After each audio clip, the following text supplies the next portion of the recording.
ഇങ്ങടുത്ത് വാ.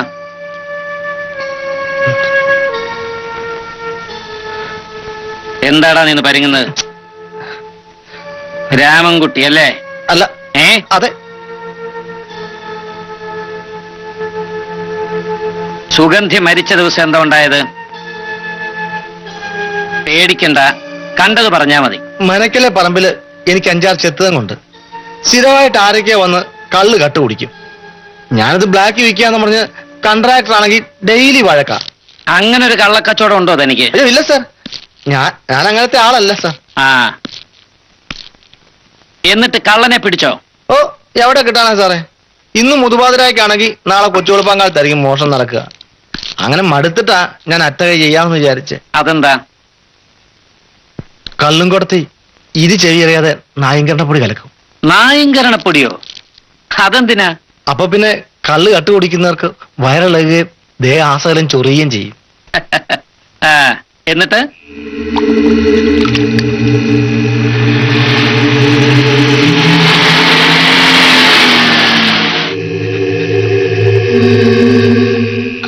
എന്നെ എന്തിനാ ഇവിടെ കൊണ്ടുവന്നത്? അത് ഞാൻ പറയാതെ നിനക്കറിയില്ലേ? അപ്പോ മര്യാദയ്ക്ക് പെരുമാറണം. നിങ്ങൾ പറയുന്ന അനുസരിക്കാൻ എനിക്ക് വയ്യ. പ്രേമം എന്താ ഇങ്ങനെ ബലം പ്രയോഗിച്ച് പിടിച്ചു വാങ്ങേണ്ടതാണോ? പ്രസംഗം വേണ്ട സുഗന്ധി. ഞാൻ അവസാനമായിട്ട് ഒന്നുകൂടെ ചോദിക്കുകയാണ്. എനിക്ക് നിങ്ങളെ ഇഷ്ടമല്ല എന്ന് പറഞ്ഞില്ലേ? ഓഹോ, എങ്കിൽ മറ്റൊരുത്തൻ്റെ കൂടെ ജീവിക്കാൻ നിന്നെ ഞാൻ വിടില്ലടി.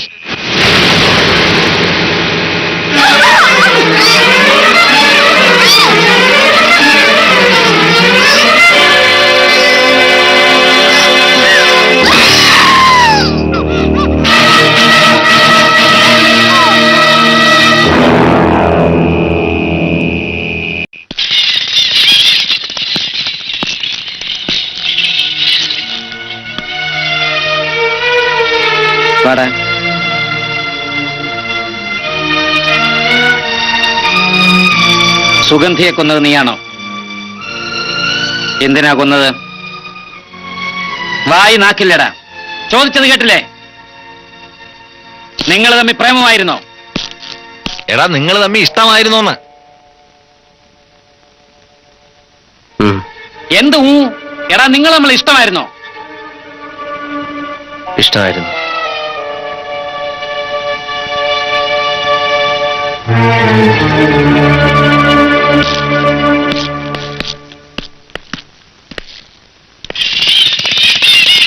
After going through the first information report, this court feels that prima facie case against the accused has been established.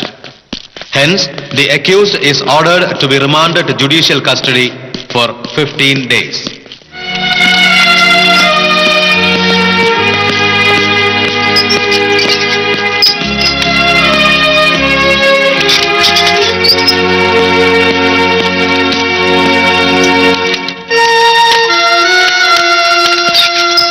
എന്താണ് ഓർമ്മ? തന്റെ കേസ് ഇനിയും പഠിച്ചു കഴിഞ്ഞില്ലേ?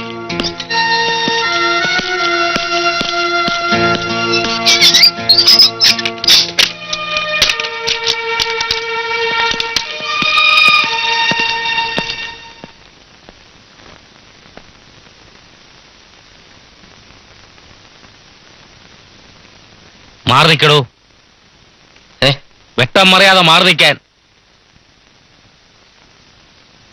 തന്റെ പേരെന്താ? പേരെന്താണെന്ന്?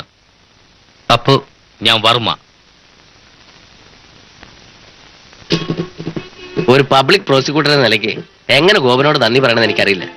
അത്ര പെർഫെക്റ്റ് FIR ആണ് ഗോപൻ എഴുതിയത്. ഏത് കൊടി കെട്ടിയ വക്കീലിന് വന്നാലും അപ്പ് രക്ഷപ്പെടുന്ന പ്രശ്നം ഉദിക്കുന്നില്ല. പക്ഷെ ഒരു ചെറിയ അബദ്ധം പറ്റി. ആ റേപ്പിന്റെ കാര്യം ഒന്ന് പ്രസ് ചെയ്തിരുന്നെങ്കിൽ കേസിനൊന്നുകൂടെ ബലം കൂടിയനെ. ഞാനൊരു മടയനാണെന്ന് തോന്നുന്നുണ്ടോ സുരേഷ്? അതെനിക്ക് പോസ്റ്റ്മോർട്ടം ചെയ്ത ഡോക്ടർ നമ്മളെ സഹായിച്ചതുപോലെ എല്ലാരും സഹായിക്കണമെന്നില്ല. ഈ റേപ്പ് എന്നൊക്കെ പറയുമ്പോ ലാബ് ടെസ്റ്റ്, ഫോറൻസിക് ടെസ്റ്റ് എന്നൊക്കെ പറഞ്ഞ് ഇതങ്ങ് മേലോട്ട് പോവും. ശാസ്ത്രം ഒരുപാട് മുന്നോട്ട് പോയി.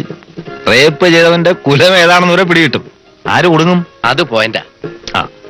ഏതായാലും വക്കീൽ ഒരു കാര്യം കൂടെ ചെയ്യണം. ഭാഗ്യം പരീക്ഷിക്കണ്ട. അപ്പു ഫിനാൻഷ്യലി വീക്ക് ആയതുകൊണ്ട് ഗവൺമെന്റ് അയാൾക്ക് ഒരു വക്കീലിനെ വെച്ചു കൊടുക്കും. അയാളെ ഒന്ന് പിടിക്കണം. അത് ഞാൻ ഏറ്റു സാറേ.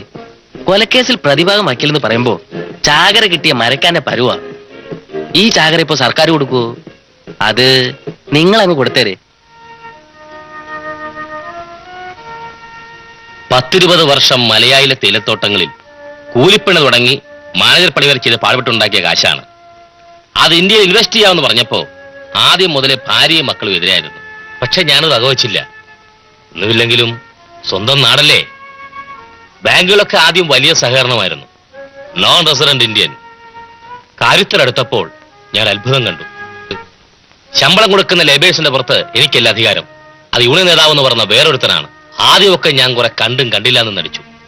ഫാക്ടറിക്ക് കല്ലിടുന്ന ദിവസം തുടങ്ങി ഉദ്ഘാടന ദിവസം വരെ ഞാൻ താണ്ടിയ കടമ്പകൾ മാനസികമായും സാമ്പത്തികമായും എന്നെ തകർത്തു കളഞ്ഞു. എങ്കിലും ഞാൻ പിടിച്ചു നിന്നു. പ്രൊഡക്ഷൻ തുടങ്ങിയാൽ രക്ഷപ്പെടാവല്ലോ എന്നോർത്ത്. ഉദ്ഘാടന ദിവസം എന്നെയും ഉദ്ഘാടകനെയും തൊഴിലാളികളെയും ഫാക്ടറിക്കകത്ത് കടത്തുന്നില്ല. നമ്മുടെ യൂണിയൻ നേതാവിന്റെ നേതൃത്വത്തിൽ കൊടിതോരണങ്ങൾ, കേട്ടുകേൾവിയില്ലാത്ത അവകാശവാദങ്ങൾ എഴുതിയ പ്ലേ കാർഡുകൾ,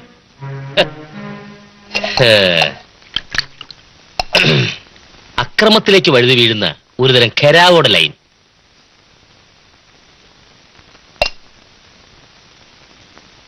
എന്റെ നിയന്ത്രണങ്ങളെല്ലാം തെറ്റി. തൊഴിലാളികളും ദൃക്സാക്ഷികളും VIP-കളും നോക്കി നിൽക്കേ ഞാൻ അവനെ വെടിവെച്ചു കൊന്നു. പക്ഷെ ഞാൻ ഈ കേസിൽ രക്ഷപ്പെടും. അതിനുള്ള പഴുതുകൾ പോലീസ് FIR-ലുണ്ട്. ഞാൻ ഈ പറഞ്ഞത് മറ്റൊന്നിനുമല്ല. ആരോ ചെയ്തൊരു കൊല കണ്ടു നിന്ന് നീ എന്നേക്കാൾ കുഴപ്പത്തിലാണ്. നിന്നെ രക്ഷിക്കുമെന്ന് നീ പറയുന്നതാൽ എന്നെ രക്ഷിക്കാൻ വരില്ല. അത്രയും ചെന്നായ്ക്കളുടെ ലോകമാണിത്. സാറ് പറയുന്നത് കേട്ടിട്ട് എനിക്ക് പേടിയാവുന്നു. അപ്പോ നിന്നെ കാണാൻ ആരോ വന്നിരിക്കുന്നു. ആരാ?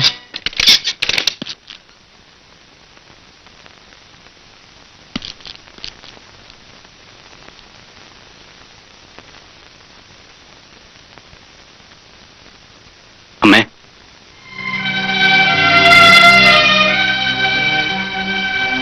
അമ്മ ചെല്ലു.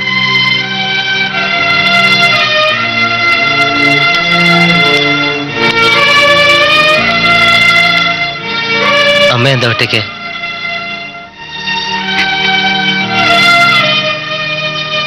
ഗോപൻ സാർ വന്നില്ലേ?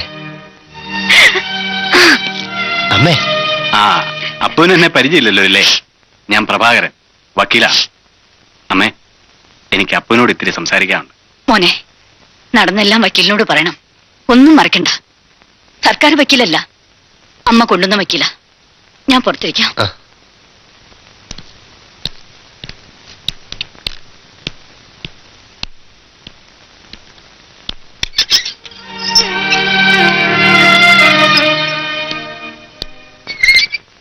അപ്പുക്കുട്ടൻ പറഞ്ഞ കഥയും മിസ്റ്റർ ഗോപൻ എഴുതിയ ചാർജ് ഷീറ്റും തമ്മിൽ യാതൊരു ബന്ധവുമില്ല.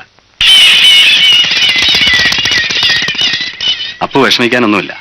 എന്നാലും സത്യം അതിന്റെ പൂർണ്ണ രൂപത്തിൽ നമ്മൾ രണ്ടുപേരും അറിഞ്ഞിരിക്കണമല്ലോ. അതുകൊണ്ട് പറയുക,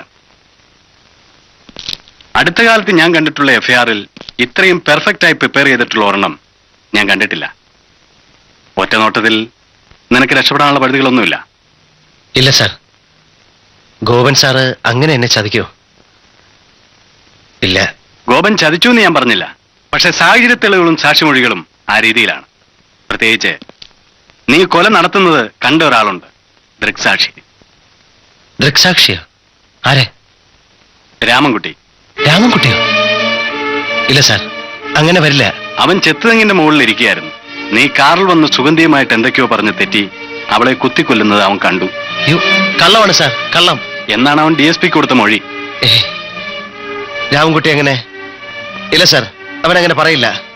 ഞാനിത് വിശ്വസിക്കില്ല. അവൻ അങ്ങനെ പറയില്ല സാർ. ഞാനത് വിശ്വസിക്കില്ല. അപ്പോ ഞാനിത് വിശ്വസിക്കില്ല സാർ. ഞാൻ ഊഹിച്ച പോലെ തന്നെ വളരെ പ്ലാൻഡായിട്ടൊരു ഫ്രെയിമിംഗ്. ചാർജുകളെല്ലാം വളരെ ക്ലീൻ. വധശിഷ്ട വരെ കിട്ടാൻ സാധ്യതയുണ്ട്. തളർന്നിരിക്കുന്ന സമയമല്ല ഇത്. നീ രക്ഷപ്പെടണമെങ്കിൽ ഒരു മാർഗമേ ഉള്ളൂ. ജയിലിൽ ചാടുക. പുറത്തിറങ്ങിയാൽ നീ രാമൻകുട്ടിയെ കണ്ടുപിടിക്കുക. അവന് പിള്ളേരെ ആരെ കിടന്ന് കളിക്കുന്നുണ്ട്. അതും സാധിച്ചില്ലെങ്കിൽ എന്നേക്കുമായി ഒളിവിൽ പോവുക. ഇവിടെ നിന്ന് എങ്ങനെ രക്ഷപ്പെടും?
രാമൻകുട്ടി എവിടെ? അപ്പൊ എങ്ങനെ പുറത്തു വന്നു? ജാമ്യം കിട്ടിയില്ലെന്നാണല്ലോ കൊച്ചേട്ടൻ പറഞ്ഞത്. രാമൻകുട്ടി എവിടെന്നാ ചോദിച്ചത്? കൊച്ചേട്ടൻ ഇപ്പൊ വരും. അപ്പൊ അതേക്ക് വരും. എവിടെയാണ് രാമൻകുട്ടി? അപ്പൊ ഞാൻ മാറി. പറയുന്നത്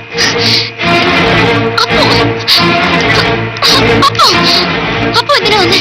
കൊച്ചേട്ടനെ വഴക്കുണ്ടാക്കാനാണോ? അല്ല, അവനെ കൊല്ലാനാ. അപ്പൊ അവൻ പോലീസിൽ സാക്ഷി പറഞ്ഞ എന്താണെന്നറിയാം? സുഗന്ധിയെ ഞാൻ കൊല്ലുന്നത് അവൻ കണ്ടെന്ന്. ആ ഒരൊറ്റ വാക്കിന്റെ പേരിൽ ഞാനിന്ന് തൂക്കുകാരന്റെ മുന്നിലാണ്. ഇല്ല. പറഞ്ഞു. നിന്നെ പോലും ഞാൻ ഇഷ്ടപ്പെട്ടത് എന്തുകൊണ്ടാണെന്ന് അറിയാമോ? അവന്റെ സഹോദരി ആയതുകൊണ്ടാ. അവൻ എന്തിനാ എന്നോട് ഇങ്ങനെ ചെയ്തത്? അതറിഞ്ഞിട്ടേ ഞാൻ പോകൂ. സരോനി, ഇതെന്നാണ് ഈ വിളക്കെടുത്തകത്ത് വയ്ക്കാത്തെ?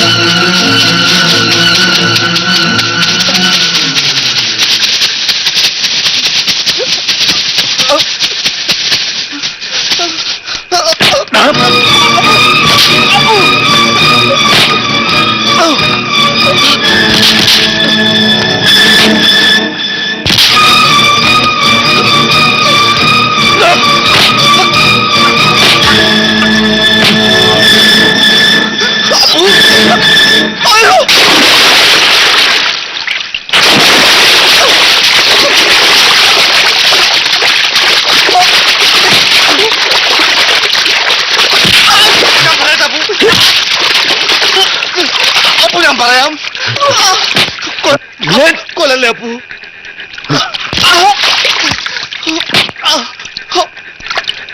നീ എന്തിന് എനിക്കെതിരെ സാക്ഷി പറഞ്ഞു? പറടാ. കാണാത്ത കാര്യത്തിന് നീ എങ്ങനെ ദൃക്സാക്ഷിയായി? എടാ നന്ദി കെട്ട നായെ, ഓർമ്മ വെച്ച നാൾ മുതൽ നീ എന്നെയും ഞാൻ നിന്നെയും കണ്ട് വളർന്നതാ. ഏത് അർദ്ധരാത്രിയിലും ഏതിരിട്ടത്തും നിന്നെ കണ്ടാൽ എനിക്ക് തിരിച്ചറിയാൻ കഴിയും. നീ സുഗന്ധിയുടെ ശവം കൊണ്ടിടുന്നത് ഞാൻ തെങ്ങിന്റെ മുകളിൽ ഇരുന്ന് കണ്ടതാ. പോലീസ് സ്റ്റേഷനിലിട്ട് എന്നെ കൊല്ലാതെ കൊന്നപ്പോഴും എന്റെ ജീവൻ തൂക്കുകാരന്റെ മുമ്പിലായപ്പോഴും ഞാൻ ഈ രഹസ്യം പുറത്ത് ആരോടും പറഞ്ഞില്ല. വക്കീലിനോട് പോലും പറഞ്ഞില്ല.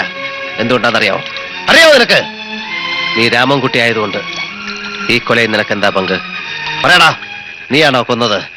ഇല്ല അപ്പു, ഇല്ല. ഞാൻ ആരെയും കൊന്നിട്ടില്ല. ഞാനിത് പെട്ടുപോയതാ. ഞാൻ എല്ലാം പറയാം. എന്റെ ഗതികളുണ്ടാപ്പോ ഞാൻ കള്ളസാക്ഷി പറയേണ്ടി വന്നത്. സരോജിനിയും നീയും എനിക്ക് ഒരുപോലെയാ. ഞാൻ കള്ളസാക്ഷി പറഞ്ഞില്ലെങ്കിൽ അവക്ക് പോലും അപകടം ഉണ്ടാകുന്ന ഒരു സാഹചര്യം വന്നപ്പോ നിങ്ങൾ ആരെയെങ്കിലും ഒരാൾ എനിക്ക് കൈവിടേണ്ടി വന്നു. എനിക്ക് അവളെ കൈവിടാൻ ഒക്കുവപ്പോ. ഒരു വയറ്റി പിറന്നതല്ലേ. നടന്നത് എന്താന്ന് പറ. വളരെ ഉപകാരം കേട്ടോ. സുഗന്ധി നാളെ കഴിഞ്ഞ് വരത്തില്ലേ? പോണതിന് മുമ്പ് കാണണം. ആ.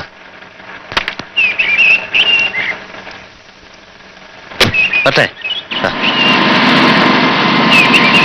സുഗന്ധി, ആ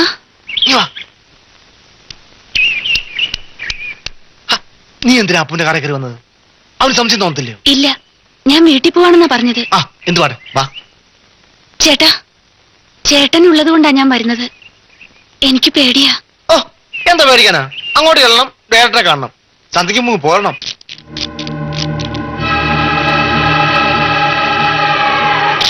സുഗന്ധി കാത്തിരുന്ന് മുഷിഞ്ഞോ? ഇല്ല സാർ. ഈ സിനിമാക്കാരെന്ന് പറഞ്ഞാൽ യാതൊരു കൃത്യനിഷ്ഠയില്ല. ആ ഡയറക്ടർ എവിടെ പോയി കിടക്കാണോ?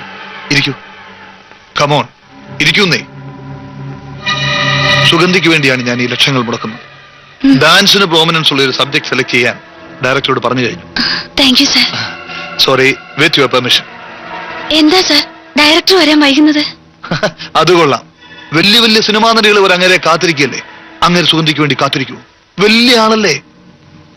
എന്താ ഭയമാകുന്നുണ്ടോ? എന്തിനാ പേടിക്കുന്നത്? എന്റെ ബംഗ്ലാവിലല്ലേ? ഞാൻ പുറത്തിരിക്കാം സാർ. എന്തിന്? രാമൻകുട്ടി ഉണ്ടല്ലോ അവിടെ. രാമൻകുട്ടി പുറത്തുണ്ടോ? ഉണ്ട് സാർ. നോക്കട്ടെ. ശങ്കര, മുതലാളി വിളിക്കുന്നു, ഞാൻ പോയി നോക്കിട്ട് വരാം. എന്നാ ഞാൻ കൂടെ വരാം. നീ എവിടെ പോകുന്നു? നീ ഇവിടെ ഇരിക്കും. ചീട്ടിട്. എന്താ മുതലാളി? രാമൻകുട്ടി എവിടെ ഉണ്ടോ? രാമൻകുട്ടി അകത്തെ മുറിയിലുണ്ടല്ലോ. വാ രാമൻകുട്ടി, ഇവനിവിടെ ഉണ്ടായിരുന്നല്ലോ. ആ കൊച്ചിരിക്ക്, ഞാനിപ്പോ വരാം.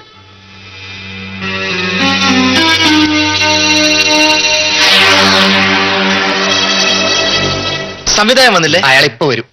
നമുക്ക് അകത്ത് പോയിരുന്ന് കളിക്കാം. അതിനെന്തിനാ അകത്ത് പോയിരിക്കുന്നത്? എടാ അയാൾ ഇവിടെ ലൊക്കേഷൻ നോക്കാൻ വരുമെന്ന്. നീ ആ കുപ്പിയൊക്കെ നിർത്തേ. ഇവിടെയോ? വേഗം വേഗം എടുത്തോ.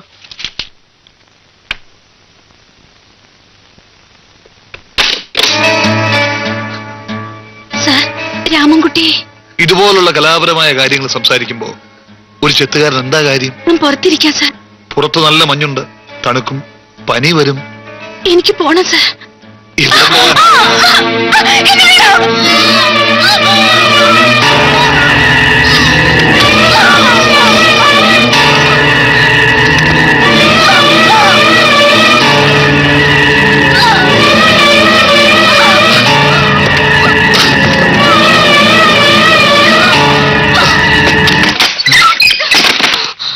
ശങ്കര, വക്കി എന്താ മുതലാളി? പിടിക്കണ അവളെ. മുതലാളി എന്ത് പണിയായത്? മിണ്ടി പോകരുത്, കൊന്നുകളെ തന്നെ ഞാൻ. പോടാകത്ത് പോകാൻ. എവിടെ നിൽക്കാൻ?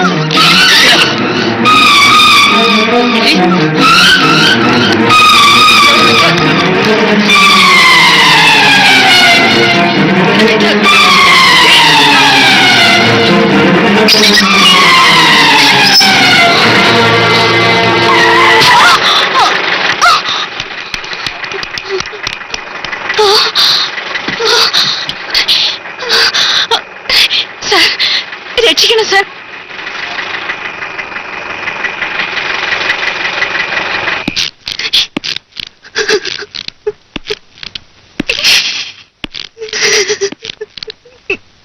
ഡേ സുഗന്ധി, സുഗന്ധി,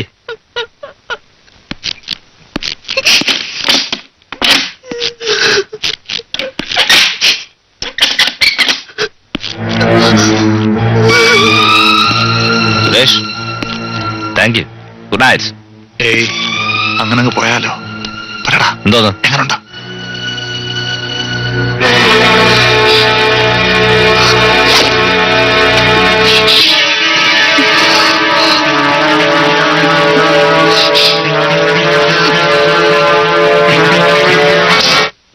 മുതലാളി, എന്നാൽ മുതലാളി ചതിയെന്ന് ഞാൻ വിചാരിച്ചില്ല. ഇവനൊരു ശല്യമായല്ലോ. ശങ്കര, എന്താ പണിയാ? ഞാനല്ലേ വിളിച്ചോണ്ട് വിളിച്ചോണ്ട് പോടാ ഇവനെ. നടക്കടാ. എന്താ?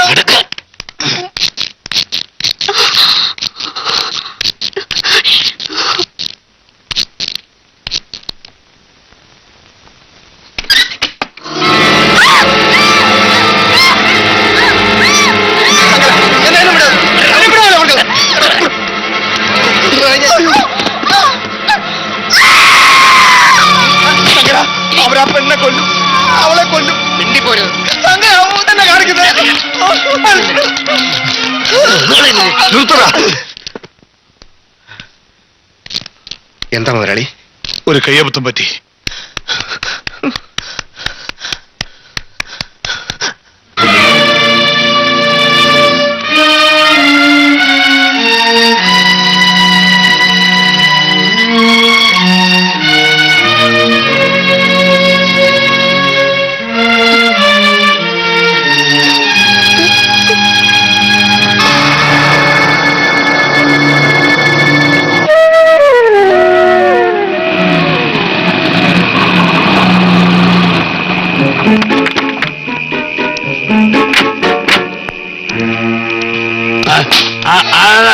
എന്നെ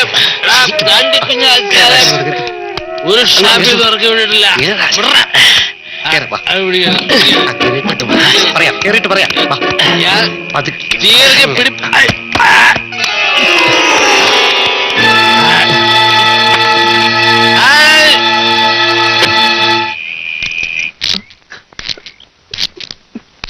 എന്താടാ നിന്ന് മോങ്ങുന്നേ? ശവം കൊണ്ടുപോകാൻ ആശാന്റെ വണ്ടി കൊണ്ടുവന്നിട്ടുണ്ട്. നീ കൂടെ പോണം. മുതലാളി, മിണ്ടി പോകരുത്. എനിക്ക് പേടിയാകുന്നു. നിന്റെ കുടുംബം ഞാൻ കലക്കി കളയും. പോകാനാ പറഞ്ഞത്. നിന്നെയും കൊന്ന് എന്റെ ജീവിതം അവസാനിപ്പിക്കാനാണ് ഞാൻ ജയിൽ ചാടിയത്. പക്ഷെ ഇപ്പൊ എന്റെ മനസ്സെന്നോട് പറയുന്നു, ഈ കേസിൽ നിന്ന് എനിക്ക് രക്ഷപ്പെടാൻ വഴിയുണ്ടെന്ന്. നിനക്കും രക്ഷപ്പെടാം. ഇപ്പൊ തന്നെ നീ എന്റെ കൂടെ വരണം. ഈ രാത്രി തന്നെ വക്കീലിന്റെ അടുത്തേക്ക്. എന്താ, നീ വരില്ലേ? വരാപ്പോ, എവിടെ വേണമെങ്കിലും വരാം.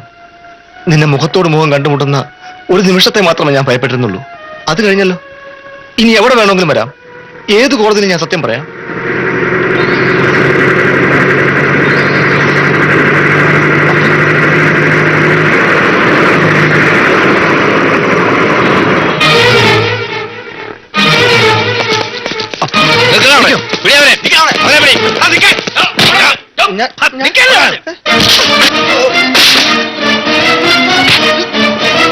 സാറിനെ കൊന്നാലും ശരി, ഞാൻ അപ്പൊ കൂടെ എന്തായിട്ട് സാക്ഷി പറയുകയില്ല.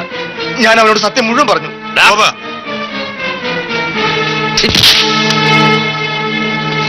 രാമൻകുട്ടിയെ ഇനി നിർബന്ധിച്ച് നമ്മുടെ വഴിക്ക് കൊണ്ടുവന്നിട്ട് ഒരു കാര്യവുമില്ല. ഇപ്പൊ സമ്മതിച്ചാൽ തന്നെ കേസ് കോടതിയിലെത്തുമ്പോ അവൻ തിരിച്ചു പറയുമെന്നുള്ളത് ഉറപ്പല്ലേ? അപ്പു സത്യമെല്ലാം അറിഞ്ഞു കഴിഞ്ഞ സ്ഥിതിക്ക് ഇനി എന്താ ഒരു വഴി? പ്രഭാരം വക്കീൽ ഇടപെടുമെന്നുള്ളത് ഉറപ്പാ. ചെകുത്താനും കടലിനും നടുക്കായതുപോലെ അപ്പു ഏത് നിമിഷം ഇവിടെ എത്താം. ആകെ നനഞ്ഞാ പിന്നെ കുളിരില്ലല്ലോ. ഒരു വഴിയുണ്ട്, ഒരേ ഒരു വഴി. ശങ്കര, ശങ്കര,